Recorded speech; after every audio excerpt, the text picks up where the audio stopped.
இந்த மயான சூரியன் கிராமங்கள்லாம் திருவிழா நடக்கும் பார்த்துருக்கீங்களா? வடார்காடு மாவட்டத்தில் நடக்கும்.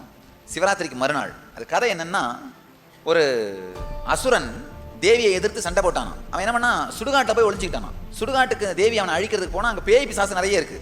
பார்த்தா இந்த ஒரு அசுரனை சாகடிக்கிறதுக்காக நிறைய பேய்களை தாண்டி சுடுகாட்டுக்குள்ளே போகணும். பெரிய வேலை. ஆனால் விடியறதுக்குள்ளே இந்த அசுரனை சாகடிச்சாகணும். இந்த பேய்களை சாகடிக்கிறதே நேரம் ஆகிடும். தேவி என்ன பண்ணாலும் பேய்களுக்கு பொறுக்கி திங்கிறதுல ரொம்ப விருப்பமா. கையில் கொடுத்தா சாப்பிடாதான், இறைச்சிட்டா அதை பொறுக்கி பொறுக்கி ஒன்றா சாப்பிட்றது. அதனால தேவி என்ன பண்ணுறா, இந்த பொறி, கடலை, சுண்டல், கொழுக்கட்டை இதெல்லாம் இறைச்சிடலாம். இறைச்ச உடனே இந்த பேயெல்லாம் பாதுகாக்கிற வேலையை விட்டு என்ன பண்ணுது, போய் ஒன்றா பொறுக்கி சாப்பிட்டு இருக்கான். பொறுக்கி திங்கிற வேலைக்கு போயிருச்சு. அதாவது தலைவன் பாட்டு தனியாக இருக்கிறான், இதெல்லாம் ஓடி போயிருச்சு. அந்த அரக்கன் தனியாக இருக்கானா, போய் இந்த தேவி வந்து அவனை சாகடிச்சிட்டு போயிடுறான். இது ஒரு பெரிய தத்துவம். இதை தான் எக்ஸாக்டாக நம்ம பண்ணுறோம். இப்போ உங்களுடைய அகங்காரம் உள்ள இருக்கு, அதான் அரக்கன். உங்களுடைய எண்ண ஓட்டங்கள் தான் அந்த பேய்கள். அந்த பேய்கள், எண்ண ஓட்டங்கிற பேய்கள் உங்க அகங்காரன்ற அரக்கனை தொட விடாது.